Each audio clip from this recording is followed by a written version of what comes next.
I just heard today that 25% more people just can't, 25%, 1 in 4 people are in despair. They do not know how they will actually pay and foot their everyday bills. I know, it's a huge worry. The ONS figures that came out yesterday, the statistics, were just really shocking, that 43% of people aren't able to save, which means when we're going to get the prices actually coming through with the energy prices in the next hike in October, people just won't have the money there. 1 in 5 people are borrowing already. It's a bad picture. I thought the spring statement just showed the government were completely out of touch with what people are going through, and then you listen to rubbish that you hear there from Downing Street today. It has to be a team effort. What the hell do they mean by that? Absolute rubbish. Yeah. Absolute rubbish. I mean, it's got to be said, it's absolute rubbish. I think he's completely out of touch. Boris is completely out of touch, so getting other people to be in touch.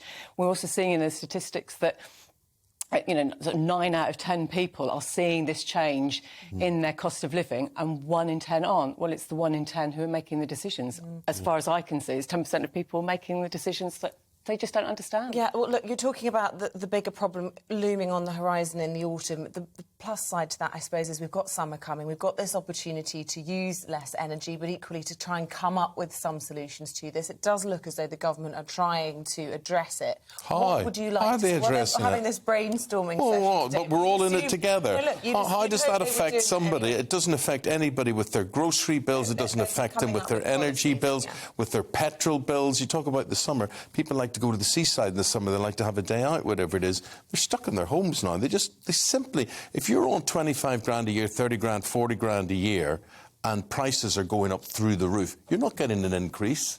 Your salary? Absolutely. And when the government gives you it with one hand, they take it away with another, and it's complicated. It's not helping vulnerable people at all. There just isn't enough help out there. All the consumer experts out there were just saying we've run out of ideas. There's just, it's quite insulting now to sort of say to people, you can save a little bit here, you can save a little bit here. It's actually hundreds of pounds. Yes. And those little apps and little things are not going to help people. We need to see something like the windfall tax on the energy companies. Big and bold. Something decisive. When the government is saying, they need that money to reinvest in renewables and all of that, it's rubbish when you're seeing actually that money's going into shareholders' pockets. So it's all very well saying they need it to invest it. Well, they're not. So if they're not going to invest it, put it back into the pockets of the public and help them. And we just want to say to you watching or listening this morning, what ways is this hurting you? 25% of people are in despair. They have no idea how they're going to pay their utility bills and their day-to-day bills, their weekly bills. Are you one of them?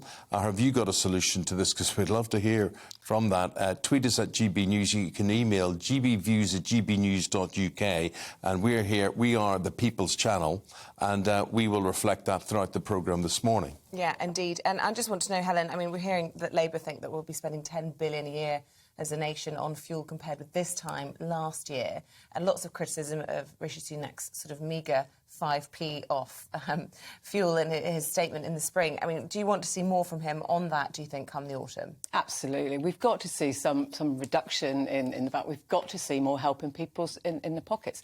And again, see that windfall tax and actually seeing these companies giving something back to the public. We're seeing huge profits in places where it needs to be in people's pockets. Helen, you are the complaining cow. Who's listening to you? Well, I'm not sure the government is listening to any consumer expert because we're all calling for more help and it's just not coming. So more people need to listen. Government needs to listen, and I don't think it is at the moment. It hasn't got a handle on it. Well, what are you hearing? For people who are getting in touch with you, how desperate is it? What are the stories that they are telling you? It's really heartbreaking. We're hearing of, a few months ago it was whether people could heat or eat. Well, now they can do neither. They can't heat up the food. Food banks are sort of in desperate need because they're not getting the donations because people can't afford to donate, and then people need it more. So I'm thinking, desperate stories about, children not being fed so that children aren't able to learn at school. Not watching television, that people are not watching television just to save that tiny little bit of electricity. It's really on the plus side, I'm hearing supermarkets like Tesco, they're saying they're not going to implement price increases even if it affects their profits. Morrison's yesterday announced a whole swathe of items that they were going to peg the costs of. So, I mean, I suppose the supermarkets they either do that or they don't get any business because people just can't afford to buy stuff. Absolutely, and it's also competing with the discount retailers, so the Aldis and the Lidls. So we might see a little bit more competition, which hopefully will be a good thing for the consumer, and let the big supermarkets take a little bit of a knock. They had a good time through COVID. They made a lot of profit through COVID.